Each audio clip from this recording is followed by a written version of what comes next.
are far worse things waiting, man, than death. You will be scared shitless. Good evening. This is S. Michael, and with me, as always, is Erin Dawn. Slinky Giallo.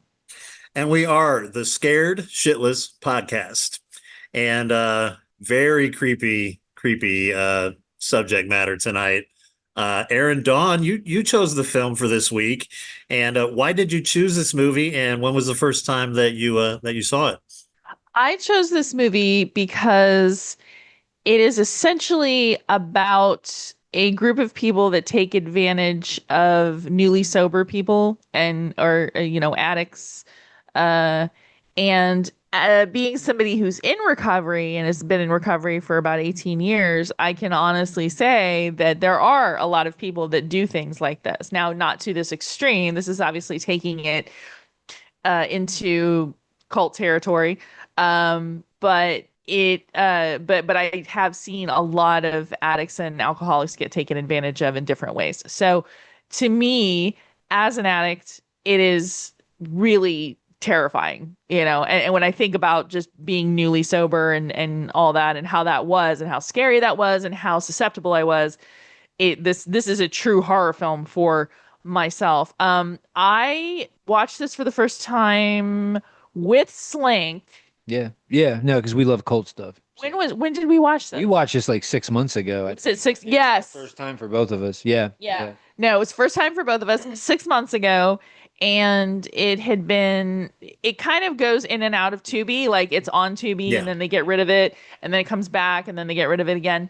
So we had watched it when it was on Tubi and just loved it, and so that's we did a double cult thing. We watched Red State one day, and then the same day we watched The Sacrament, and then like the very next day Tubi took both of them off, and we sat here for like a day or two, whatever. We couldn't find them, and then we watched them again, and then that's when she mentioned about doing them on the show. This movie is awesome. Like and apparently like there's a lot of people in this film that are also in You're Next, and that are also in Horrible Way to Die, and a lot of other stuff. So it's kind of cool. Like I dig the whole repertory company of this crew.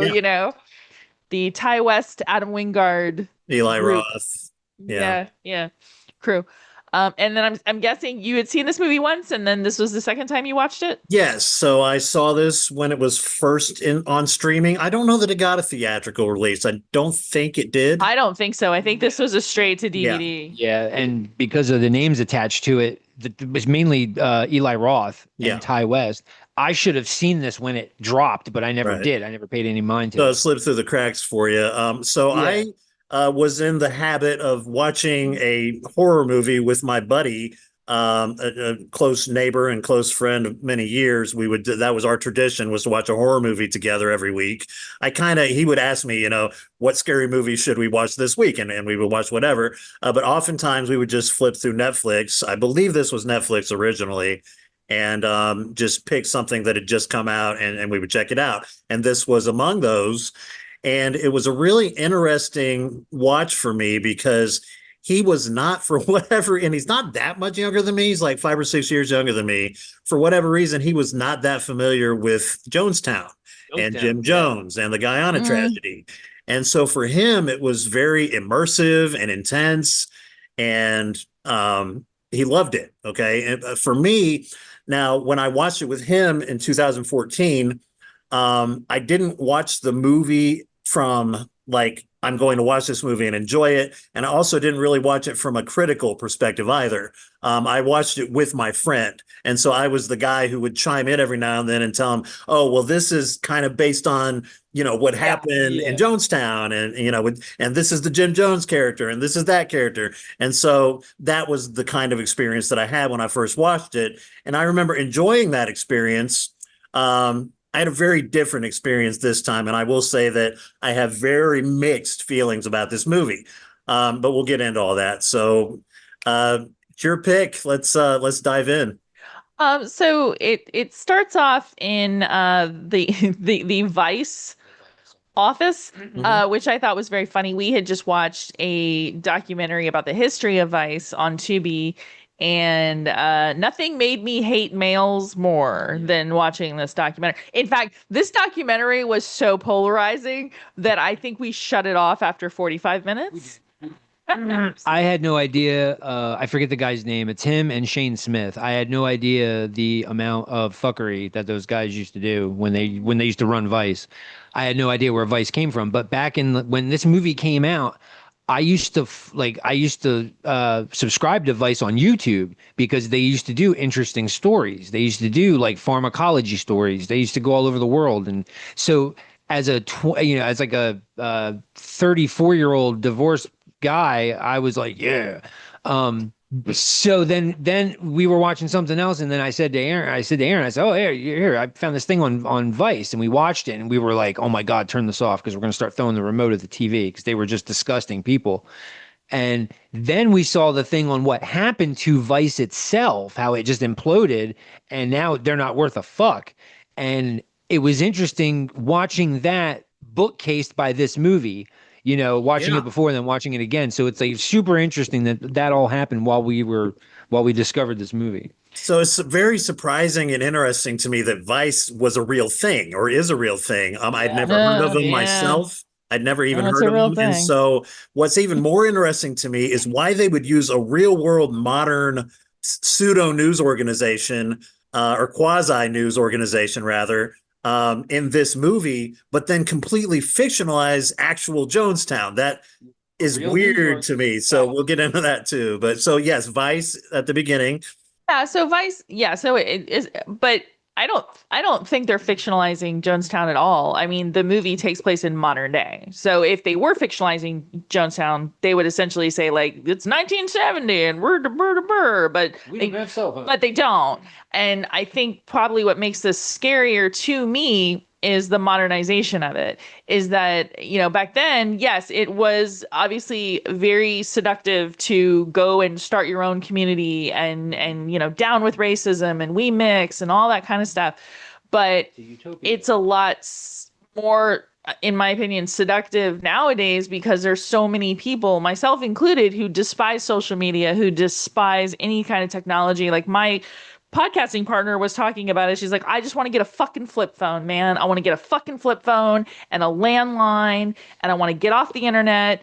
And I want all of it done. I want a place where I can just grow my own vegetables. I want to clarify what I mean by fictionalized. The character of Jim Jones was not named Jim Jones. Right. It was not named Jonestown. It was, you know what I mean? So by fictionalizing, I just mean they changed the names, locations, etc. The traumatization of it. Yeah. But I mean, I kind of look at it as just like any cult, and that, just like, the new Nikes and the don't drink the Flavor Aid and all of those things, that by them like putting this in like a modern day situation, especially with using it as a sober community, which Jonestown wasn't used as a sober community. It was the biggest part of it, from all the documentaries I've watched, was, it's like, oh, it's all about, our brothers and sisters and it's church unity and down with racism and those types of things. Whereas just the thought of a sober community just gone awry to me is just horrifying. So essentially what happens is there's a guy who works for Vice, and he tells them the story about how his sister wrote to him and said, hey, I've joined this intentional community, this sober community. She's like, got sober community, and we're all, one big happy family here, and I want you to come and visit. And, you get the idea that they're pretty close, like in age, at least. And his sister's name's Caroline. And then they get a letter, and the letter basically says, hey, like, you can come visit us, but fun fact, we're no longer in Mississippi. We are now in South America, or some sort of a South American area. French Guiana. Well, it's not, but but yeah, like we're in South America. And we'll, plane fly out. We'll have a helicopter come get you and all this. So we have this opening with this fantastic song by a band called The Knife, called Heartbeats. Fantastic song. We love this song. We listen in the car all the time. So it's kind of a bouncier sort of song. So you're kind of, you're kind of lulled, into this sort of like, oh, okay. And then you have these guys who are going to this, sober community, and they're very like most of the people who were working for Vice at the time. They're very snarky, they're very sarcastic, they're very, Hipstery. hipstery. I'm the smartest guy in the room kind of thing, And so then you're kind of like, you kind of want to be the skeptic, right? Like you kind of want to be on the skeptic side of it. And they get there and, they ask like, okay, so who's in charge? And, she says, father. And he says, well, can I get an interview with him? And like, well, he doesn't really do interviews. And, she's like, I'm really more concerned with my brother and I want to spend time with my brother. So I think the plan was the plan to stay overnight? Yeah, but stay a couple days, check things out, make sure it was on the level, and then leave. Yeah. And that's not what happens. No. One of the things we learn is Sam, played by AJ Bowen, he's like the main journalist for the fictionalized version of Vice. Which, I mean, clearly they knew somebody who knew somebody and that allowed them to use the name. But yeah. So he is expecting a child. His wife is expecting a child at home. So, he's got more of a reason to come back. And he's consistently checking his phone, like to try to get some kind of updates. And then the camera guy is like, yeah, she's going to be pregnant later. Nothing's going to change from now and you checking your phone. So they congregate, and finally Caroline, the sister, comes forward and she says, yes, father's agreed to allow you guys to interview him during the banquet tonight. And before then, they kind of get a good idea of the types of people who are there. There's an Australian who was happy to be, growing her own vegetables and doing her own thing and leaving social media, like very enticing, and then there's like an old, like black woman, and she's like, everyone calls me Miss D, and, and she seems like she's having a blast. There's a lot of elderly people, and then there's a lot of children. There's approximately 32 children under the age of 11 that are on the premises.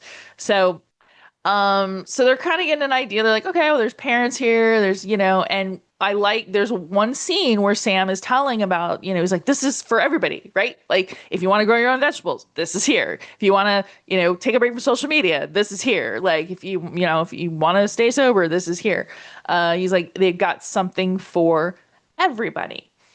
And then comes the interview. Yeah, it just goes dark. Like the interview goes wildly out of control. Sam thinks he's leading it, but he's not. The guy who plays father it's funny because he's like Jim Jones, but he's not like Jim Jones. But he's creepy and he's charismatic. And yeah. He just holds that kid in his hand the whole time. Yeah. Absolutely. Yeah, he's got the whole Southern charm thing going for him. And that's the thing. Like you had mentioned the Powers Booth 1980 miniseries, and like Powers Booth could not get me to switch to like sugar-free soda. Like that character and him don't really do it for me, so to speak.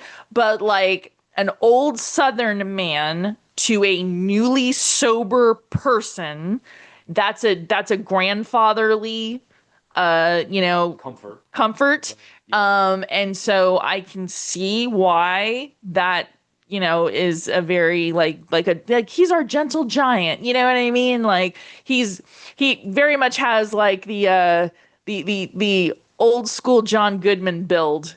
Sure. Yeah, the deep voice, the very but with a Southern delivery, a little but with like a Southern accent that makes him sound like he's, chasing Smokey, or wait, is it Smokey he's chasing the bear? No, Smokey and the Bandit. DJ and the Bear. Yeah, Jackie Gleason vibes. Yeah. Yeah. Like he's old Smokey and he's chasing the bandit. Sorry, guys. So he's just very interesting. But then comes the interview. And, Sam is asking him, pretty basic questions like, why here? Why, and he's like, well, we were tired of living in a violent society. Okay, so that's totally relatable, right? We were tired of, living by these rules, and we just want a place where we can come and like create this community. Utopia, yeah. Yeah, utopia, right? And which is totally understandable. Except that when Sam asks him any questions about like the fact that everyone has to give up their finances, and all their life savings. What have you got guns for if you're a nonviolent utopia? Nonviolent people. Why are there people with guns? Yeah. So that immediately makes him do the, some would say conservative thing where he kind of goes, he goes, oh, that's why I don't like interviews. He's like, you people and your blah, blah, blah. Your gotcha journalism, your agenda. Yeah, your gotcha journalism. Fake news. Curate. What about? Right. What about? Isms, yeah. He's all the while incurring favor from a crowd that does loves this him. look like a crowd of criminals to you? Yeah. Right. Like, do they people look like they should go to jail, friend? Yes. Yeah. So totally, yeah. So then the interview concludes, and we got this awesome gospel celebration, which, I mean, like, I was comparing the Powers Booth one, where it's just like all the children are singing, and I thought that was uber creepy. But like, if you get like a good, like, gospel Louisiana kind of, blues scene, and I would be like, yep, I'm on board, because Slink brought this up. Like, Slink is not a particularly religious guy. He is also a lapsed Episcopalian, like myself, but he loves gospel music, and he would go to a church. I said that to her today. I said, realize this. I would literally go to a church just to sit there and listen to, like, the choir sing. Like, I love church music. I love gospel music. It's beautiful. There's things from church that I find beautiful. Yeah. Not all of it, but that definitely. So yeah, I'm. You got me, man. You got me. I will jump up with the black choir and sing, and it will be great. Oh yeah, yeah. It's very fun music, and they're putting on a show, right, for the journalists. Like, oh, look how happy we are, right? And there's like an old black woman telling us like everything's gonna be okay. Okay. Before we move on, I do want to circle back real quick to the actual interview, because I think it's one of the most effective scenes in the film. And there's a couple of huge red flags with this guy. One of them is that he starts comparing himself and what he's trying to do to the great leaders of history, like Malcolm X and Martin Luther King. And it's like, wait a minute, okay, yes. And he's telling us that all the great leaders in history, nobody appreciated them and they were assassinated and this and that. And then the huge one, okay, and we'll talk about this during Scared Shitlist, is when he kind of lets the guy know, do you love your wife? And how about that new baby of yours? Like letting him know that we know who you are. And if you spin this story that you're doing, I don't know, there might be some kind of, whatever thing, to that. So, yeah. Very effective, creepy cult leader stuff. So, and then shit gets real weird. So we don't know what they're doing in that trailer. Yeah. Okay. Spend your sin. This is creepy as fuck. Sam goes and tries to find his buddy, and is it Kevin? I think so, Kevin. Yeah. Say Kevin. I'm gonna go with Kevin. Not Kevin. I think it's Kevin. So Sam goes to try to find Kevin and runs into Caroline. And Caroline is real giddy, acting kind of sped up, acting kind of a little bit, She's a true believer, a little bit. And he's like, I'm looking for Kevin, and we're gonna kind of start. Getting ready to leave basically. And she's like, oh, well, she's, I totally forgot. Kevin is really busy right now. Like, I introduced him to these two girls, and, they really wanted to meet him. And implying that he is off sowing oats. But it's Sam kind of sort of half jokingly, but he was just like, yeah, threesomes aren't really, that dude's see right. He says threesomes aren't a real Christian thing, right? And then she's like, she's like, well, some sin's okay. Like she is gone. That's a red flag conversation right there. Just with her saying that shit. Yeah. Yeah. It's like, Well, ew. that's how cults kind of do you, right? Because they Yep. take an established religion and they twist it to where now all of a sudden it's okay for the cult leader to sleep with multiple women because he's doing so much good for the community. It's okay for the cult leader to have same-sex relations, which is contrary to the prior beliefs that he has espoused. It's okay for him to do drugs because he's just doing so much good for the people.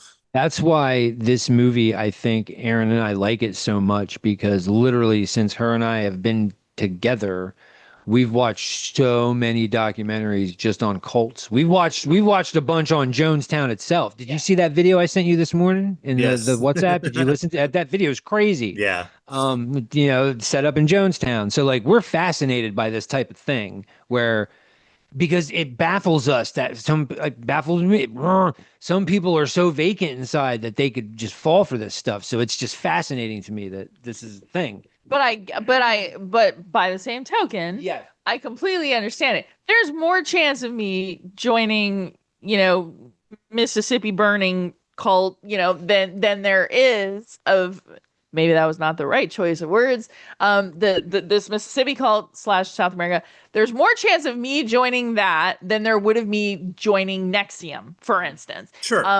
Because Nexium is built on like, don't you want to be a better business owner, and I don't give a shit it's about closer that. to Like, Scientology than Southern Baptist. Yeah. I don't care about any of that. No.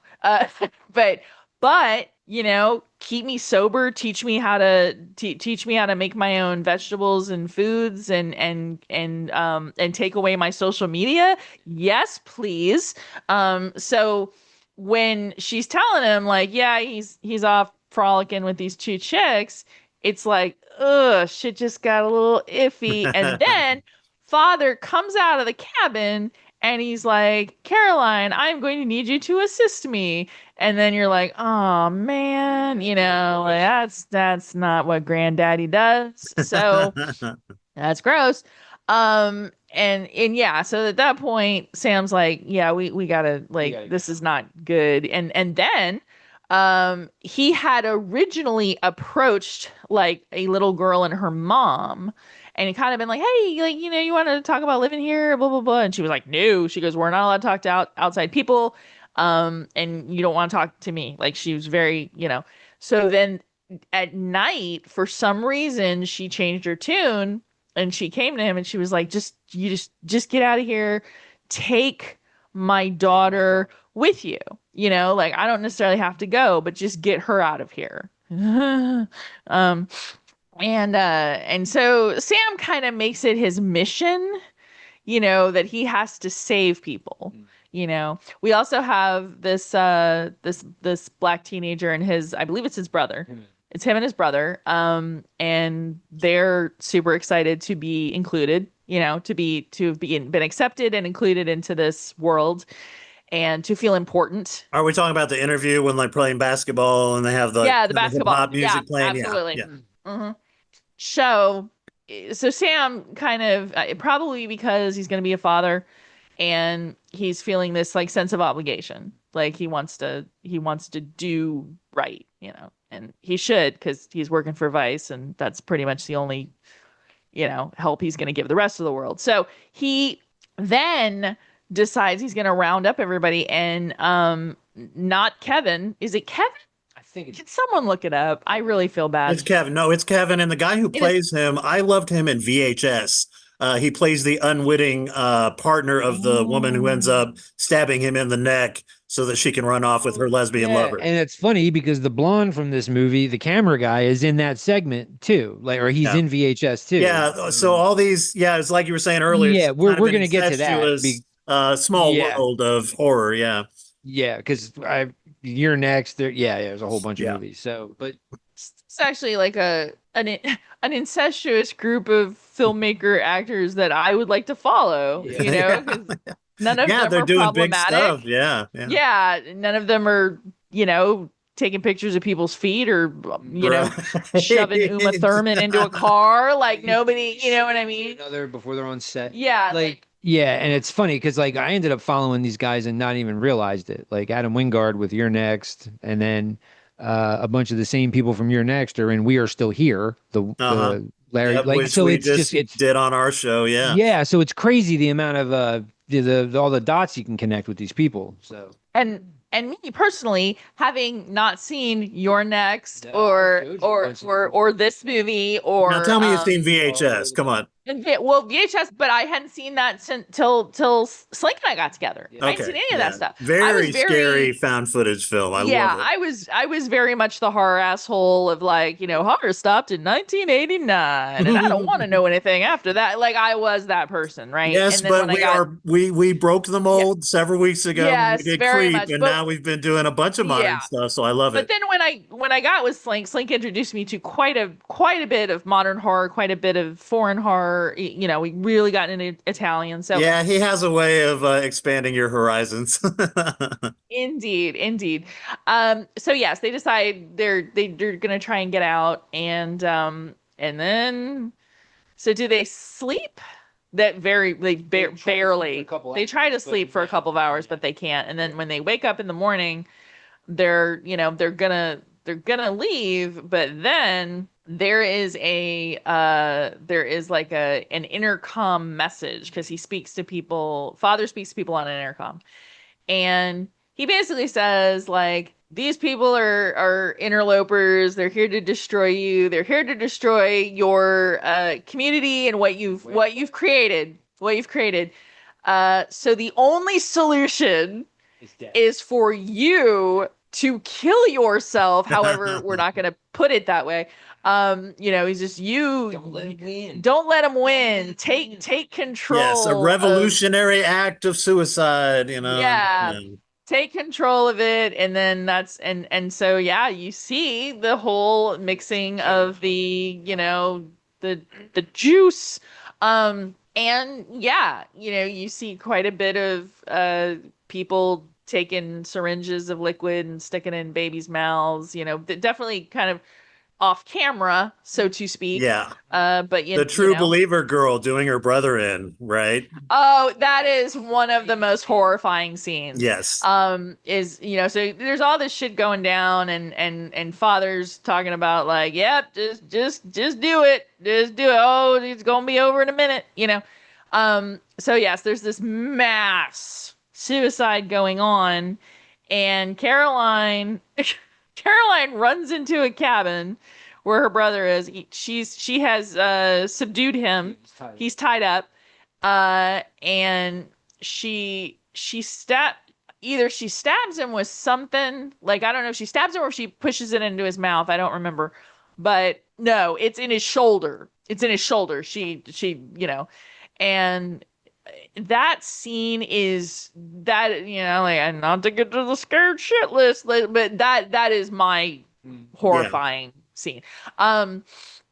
Just that fact, and then when he realizes what she's done, and he's just like, what did you do, and he's crying, and then she's like, no, it's okay, and she's holding his head, and it reminded me of so many similar scenes in other horror movies, like so The Ring 2, which sucked, but there's a great scene where the redhead gets the air bubble put into her bloodstream, and she has a little tear rolling down her eye. So terrifying. Scenes like in Saving Private Ryan, where the German soldier is slowly putting the knife into the American soldier and telling him shh, shh, and like calming him down. It's like scenes where you are killing. Invasion of the Body Snatchers, right? Our episode 2 of season 2 that we did, where you're killing me, David. You're killing me. It's realizing that you're going to die. And somebody that you cared about is doing it. Yes. Yeah. Absolutely. And so, that scene's just horrifying. And then she runs out, and Sam is like, look, it's over. Like, you can leave all of this. And she's like, this is my family. I don't leave family. This is mine. This is my world. This is my home. There are many like this one is mine. You came And you came to my home I and invited destroyed you, it. she says. Yeah, I So, invited you in, and he was right. right. You're I just, invited yeah. you and you did this, right?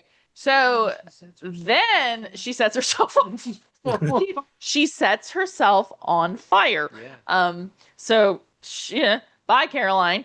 And now the what's really one of the really sad parts, there's a lot of them, but one of the really sad parts is the black teenager not wanting to go through with it and saying out loud, like, this isn't right. I don't understand this. Why are we doing this? Like, questioning it. And that is sad.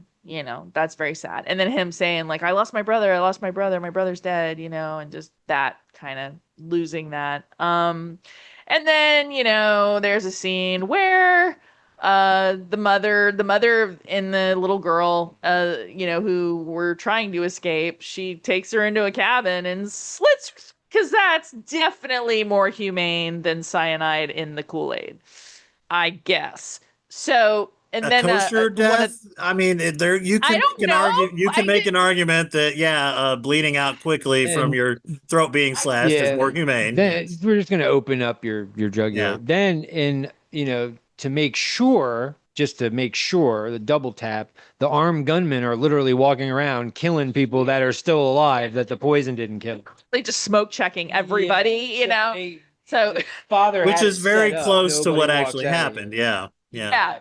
Nobody walks very out. much like, here, either you take the flavor aid or I'm gonna shoot you. Yep. There's no other way. So I want to be a revolutionary. Yeah. mhm.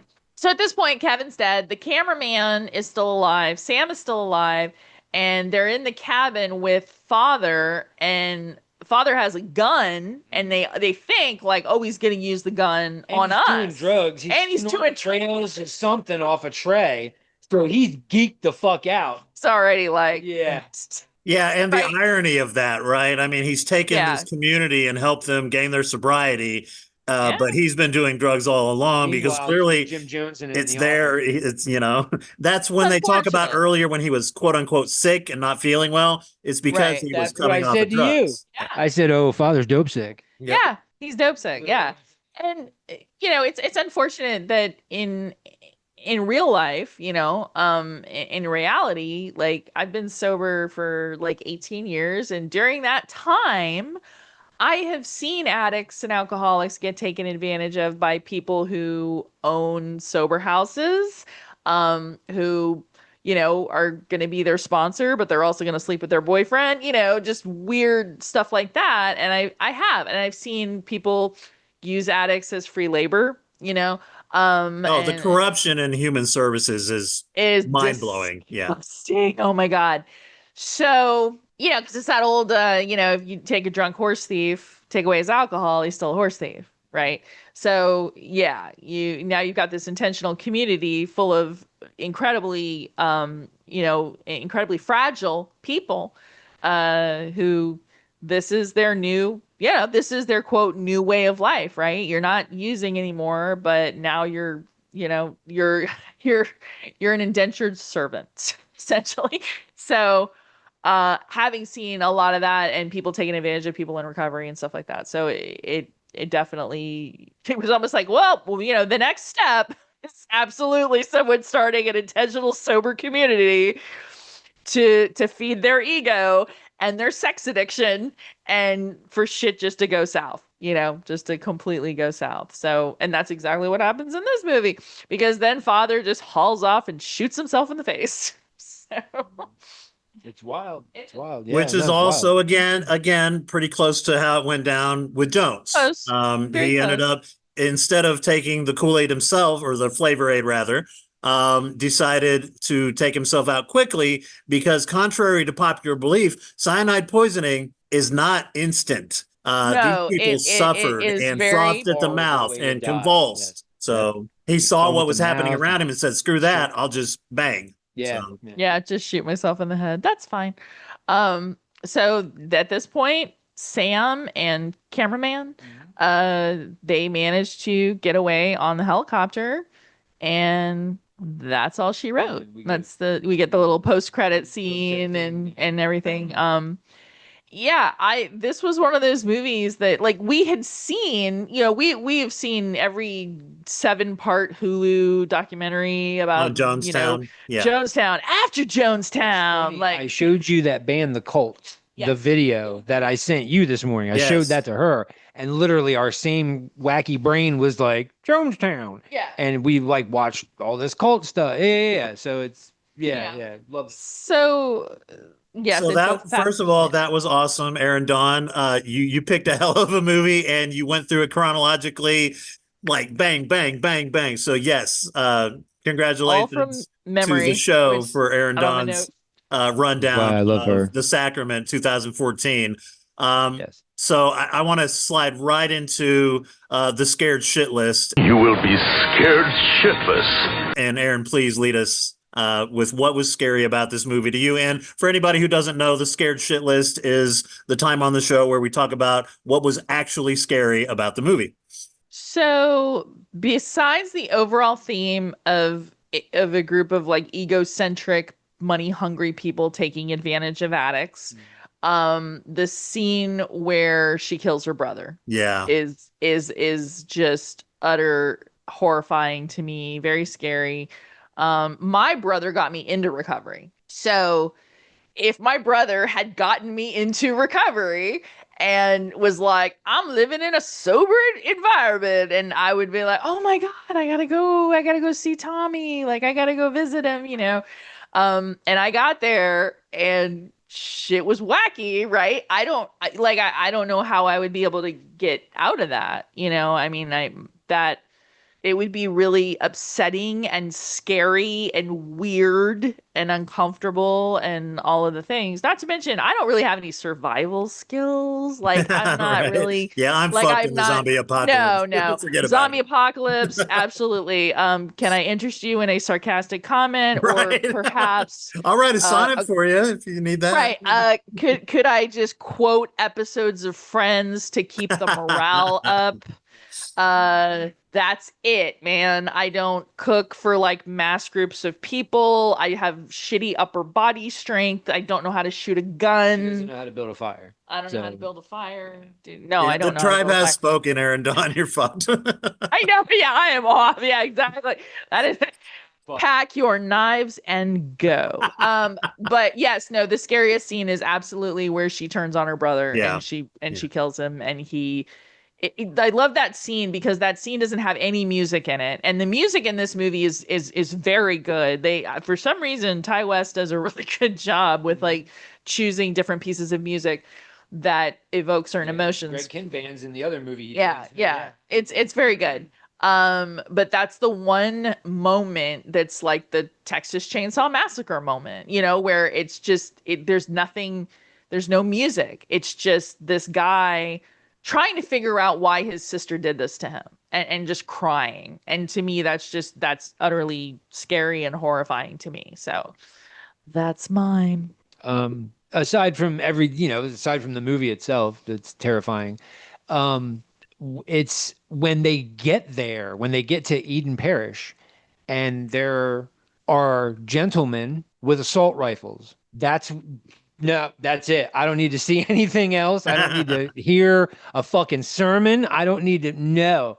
There are people with assault rifles. I don't know what they're doing there, whether they're keeping shit in, shit out. I don't care. So just the fact that they flew from New York to wherever the fuck they are in South America, and now they are there with men with assault rifles. That's no. Take me back home, country roads. I belong. Fuck my sibling. Right. She's on her own now. Yeah, take me home in this 5-man helicopter, and we brought 4 people. Like, Yeah. Right. Yeah. That's, to me, that's when shit got. Sorry, we don't have room for everyone on the helicopter. And then the sway he had over the group at the meeting was, it was incredible to see it, because it was like, Sam was like the one naysayer in like a mega church, and the he's just chastising him in the front row, and everybody's like, ooh, yeah, clapping, loud church agreement claps. So yeah, that was scary to me. Okay. That's good. It's very good. Yeah, and I agree with both of you guys. Those are very scary scenes that would have been on my scared shit list as well. For me, the scariest thing about this film is the main driving concept. I can hear Eli Roth talking to Ty West and pitching it to the studio. What would happen if we had a modern journalism company that showed up in like Jonestown? What would happen? So we're going to look at this from the perspective of the journalists trying to survive, and they see everything that's going on around them, and people are drinking the Kool-Aid, so to speak, and people are trying to escape, and we see like the insane ideological possession / devotion of the followers and Jones and everything, right? What would happen from a modern perspective? And that concept itself is terrifying to me. It's what they were trying to do with the movie, which is, what if you were at Jonestown? The found footage angle of this film is what makes it scary to me. Because Jonestown typically is presented in either a documentarian style or from the various perspectives of the people who were there and involved, and of course the nasty aftermath. But to be in the middle of it and have to deal with what's going on in real time, that's some scary shit. There's action. There's like real horror of being chased by people who are fanatical, watching a woman set herself on fire because she believes that much in the cause. That is fucking scary shit. And if you're just an innocent journalist who was just showing up to kind of try and get the scoop from Vice, like we don't even know if the Vice journalists are real journalists to begin with. So it's like, I'm just kidding. But yeah. And then all of a sudden, holy shit, what is going on? Shit's getting real. This guy's threatening my infant child and my family. So that scene very much was scary to me, where the Jones character, and I forget the name of the character in the film, but father, right, is like very clear with him that just so you know, if you spin things in any kind of negative way on what we're trying to do here, we are very aware that you have an infant and you're married, etc. That was fucking horrifying. His name is Charles Anderson Reed. I can't believe I remember that because Blake was like, oh, his initials spell car. Car, yes. I thought the same exact thing. That's awesome. But yeah, that's the terror to me, is just being caught up in the middle of some fucked up culty shit. From the perspective of someone who wasn't not, it's like, it reminded me a little bit of the Wicker Man. It's like, you're a fish out of water. You're out of your element. These people have some shit going on that you're not a part of. And what are you going to do? And the thing what was really made it cool is the only exposure we have to Jonestown is the shit we know about the People's Temple. And then it's when the politicians showed up, because that's when the news crew came, right, which they completely removed from the narrative. So that's the only part of the Jonestown that we saw. We saw the aftermath. We saw the after of the fuckery. So this was really cool because it showed you what fucking pop shit. It was just very interesting to people who were aware of Jonestown and like plus cults in general. So yeah, it was just super. This movie is the reason found footage movies, I like them so much. Is when they're done like this. This is the perfect example of a good found footage movie. When they're done well. When they're done well. Yep. Not, we're looking for a trash bag in the woods. Right. This is agreed. Excellent. So let's try to rate this movie. Erin, this was your choice. This was your pick. What would you rate this movie? And please do the thing that you do with I'll give it 3 or 4 or 5 whatevers. I love that. Yeah. So it does. It's not necessarily that it has clunky moments. It's not like that, because it pretty much moves at a clip, which I prefer.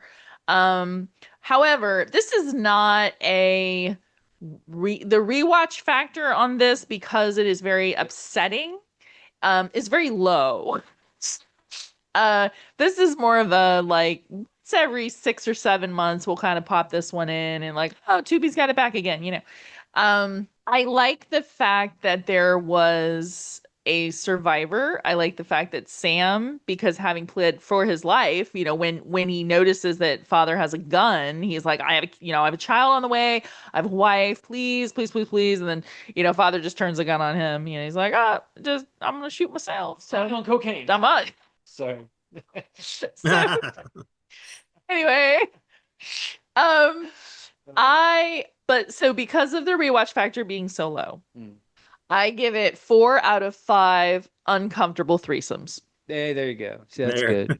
there it is. Yeah, the rewatch value because unfortunately it's like it's one of those movies like The Predator. Like once you know the gimmick, you know it. And yeah, there's a lot of disturbing stuff in the movie, but I will give it 4 Eden Parish members' life savings out of 5 because it's a great flick, man. Like totally going in blind and watching it, boom, it's a solid horror movie. Yeah, so 4 Eden Parish members complete life savings given to father. Yes. Excellent, excellent. So at the beginning of the show, I made it pretty clear, and I told you guys when I texted you about the movie that it wasn't as good as I remembered it.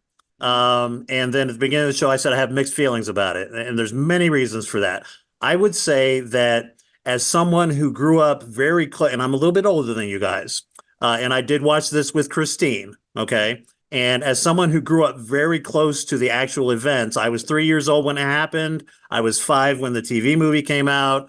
It was still Okay. very fresh in my mind, and became an intimate part of the way that I view cults, the way that I view Kool-Aid, Flavor Aid, a lot of things. And we all bring our personal stuff to this. And so it's fascinating to me to hear Erin Dawn's perspective of a recovering addict who saw this as you're taking advantage of addicts. For me, Jonestown was always about religion. I grew up in a very religious household and became religious myself later and did horrible things myself in the name of religion. I would go on homophobic rants on social media because that was the Christian thing to do. Religion, to me, is the scariest thing on the face of the planet. Agreed. And I won't go too far down that rabbit hole because I know for a fact that we have many listeners who are religious. 90% of the people on the planet are religious. They believe in a god or gods, etc. They believe in some kind of what I call woo-woo, which is, anything supernatural. I do not believe in any of that. And there are many, many reasons for that. So those two things combined made me have very mixed feelings about this film. And so it's very difficult for me to rate it in an unbiased way. And so what I want to go back to is the first time I watched it was with my close friend who had not been familiar with Jonestown and wasn't like intimately tied to it as like an existential view of reality, based on the tragedy that happened. And he loved it. And not only did he love it, but I enjoyed the experience of being able to sit there with him and watch it together and tell him this stuff really happened. And so this is what this is based on and yada, yada. And so from that perspective, I would give it 4 stars because the modern generation does need to know about these types of things that happened. There needs to be a continuation of appreciation for just how fucked up things can get when somebody is using power and control and ideology, whether it's creating a utopian state or, bringing together several people who are marginalized by society and then using their power and control over those people in a pernicious way. That needs to continue to be understood and revisited, et cetera. And so from that angle and that perspective, absolutely 4 stars. Yes, congratulations to Ty West and Eli Roth for presenting those ideas in a way that was very packaged very nicely for a modern audience. Absolutely 4 stars. But again, for somebody who is totally biased, who grew up with this stuff, who I am very intimately acquainted with what actually happened in Jonestown, I couldn't give it any more than 3 because I felt hollow and empty after I watched it most recently. When I sat down with Christine and we watched it again in preparation for the show, I was like, well, where's the whole, Jones is doing this crazy shit, or, quote unquote Jones, right? It was fictionalized. Yeah. And I don't mean fictionalized like they fictionalized the ideas. It was, like you said, dramatized, okay? It's a creative liberty. Yeah. Yes. And so that really took me out of it. And I think that, honestly, anybody who is of my generation will view this movie very differently from somebody who isn't intimately acquainted with just what a big fucking deal Jonestown was. Yeah. Jonestown I think David was... Fincher needs to make a movie about it. Yeah, it was the Holocaust. It was 9/11. It was a Yeah, no, huge it was a fucking big deal. deal. Yeah, no, it was a big deal. 900 some odd people committed suicide or were Yeah, murdered. that's the thing. I think the number in this is like kind of paltry horror movie number. Yes, it Like was it was like 38 children that he 137 said, but it died, was or it actually was, in the yeah, hundreds. Yeah. the real Jonestown was like 1,000 people. So And so when yeah, we talk about what the makes things aerial shots. scary, like the horror to me is the reality of it all. You know, I mentioned documenting reality to you guys. It's a horrible website. Don't ever go there. But I go there to harvest real, horrible, tragic events throughout history. And there are Because sections on Jonestown that show the bodies. They show, Yep. yeah, no. they play Yep. audio of actual Jim Jones talking as people are killing themselves and convincing them to go ahead, drink your Kool-Aid. You know, that is scarier than anything you're going to see in a fucking Eli Roth movie, Watch the documentary. Toby Hooper. And listen, real life is way fucking scarier than anything you're going to see in a horror movie. And so, again, because of all those factors, I can't give it personally any more than 3 stars. But I am open-minded enough to say that if you're not where I'm at, it's a total 4-star movie, maybe even 4.5, 5 stars, just because of how important it is for the next generation to appreciate what happened at Jonestown. Absolutely. People just need to see it because they need to be wary of cults in general.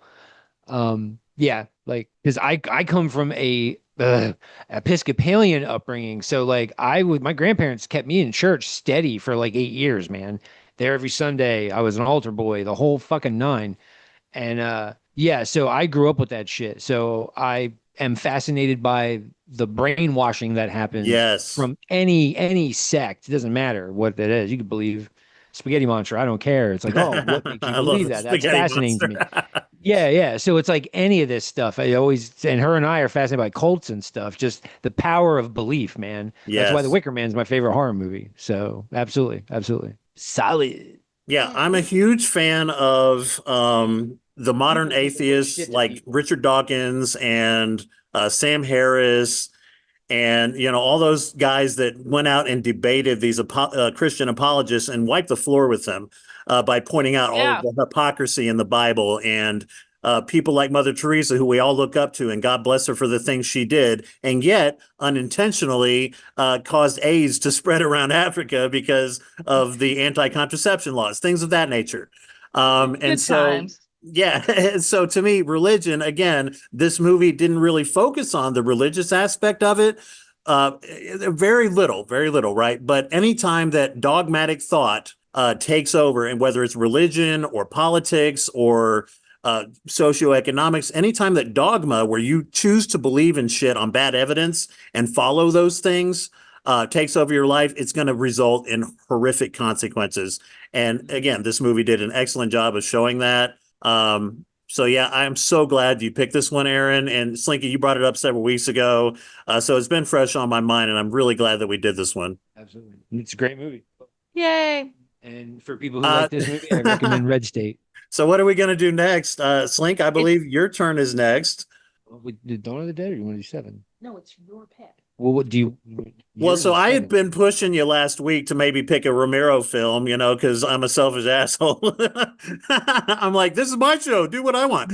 But no, so Sure. it You is Dawn of the official, Dead? by the Well, way, listeners. We each pick a movie from now on. We okay. will each be picking a movie. We're going to switch from week to week. So right now it's Slink's turn. Erin It's just me. had her Okay, are you turn. sure? And we'll Next do week will 7 be and my then. turn. And Okay. so, Slink, you do whatever you want. Don't listen to me. I just literally received every Mario Bava flick. Yeah, we can do it. Fuck it. Let's do Dawn of the Dead. Let's do Dawn of the Dead, 1978, because I got that thing. 1978. Okay. Yeah. Now, do you So want to do only Dawn of the Dead 78, or do you want to do some kind of thing where we do compare the original to the new one, or maybe we do the new one next week, and that can be my pick? Yeah, she loves the new Dawn of the Dead, so I would love to do that. We compare it to the new one. Okay, so let's do Um, both then. That'd be fantastic. Let's Yeah, yeah, all right. And then Dawn, all right. And then all right, because we're gonna do 7. I want to do 7. Definitely come back to it. Yeah, I know. I'm excited for that because it's 7. Okay, But so next week it'll be Dawn of the Dead 78 versus Dawn of the Dead 2004. Very excited to do that because I went and saw 2004 by myself in the theater late at night. So did And when I I. left the theater, I half expected a horde of zombies to, I love that come movie. get me. I Yes. fucking love that movie so much. Yeah. So much.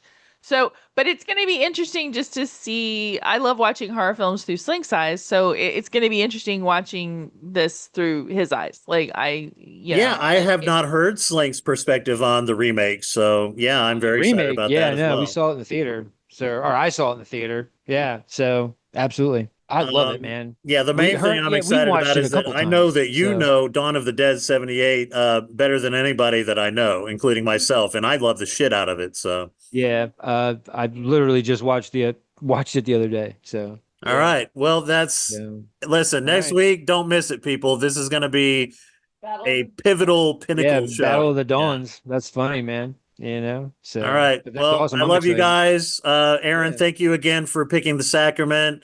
Definitely highly recommend to anybody who wants to know what some culty ass shit can do for scares and everything else. So And I think thoughts? my advice for this, like if you're going to watch this movie, my advice is if you don't know anything about Jonestown, don't watch anything about Jonestown beforehand. Like Go just into it. watch it as a film about a modern cult Yeah. because that's how I watched it. And when I didn't compare it to all the shit that I had heard about Jonestown, because like I said, all my stuff is secondhand. I'm 46. Then I could enjoy it on a totally different Absolutely. level. Yep. I agree 100%. Yeah, no, definitely. Because her and I watched this thing on Jonestown. It was a three-parter, and by the time we got to the third part, we were kind of bummed out. We had to because we knew what was coming. You know what I mean? Like Yeah. we knew because we knew the story and all this stuff. So yeah, yeah. But her and I, when we watched this movie initially, we literally just sat on the. We went to like the store and we came home and like put it on, and we were literally while we were watching it, it was like, oh, it's like Jonestown. Oh, okay, okay. But it wasn't like, well, 900 people. We didn't do that, and I think that's part of the enjoyment factor of it. It's Yeah. like we just backburnered it. But no, it's a solid flick, man. And if you want to do a double feature, watch this and watch Kevin Smith's Red State. That's a Yeah, I saw solid Red cult State film. not long That's after a this one. Yeah, great it's movie, man. fantastic. I almost picked that, or was Sacrament. When she said Sacrament, I was like, oh, Red State's good too. I love John Goodman's character in that movie. Yeah. It's so good. But yeah. So solid movie, man. Love it. All right. Well, until next time, folks, stay shitless. They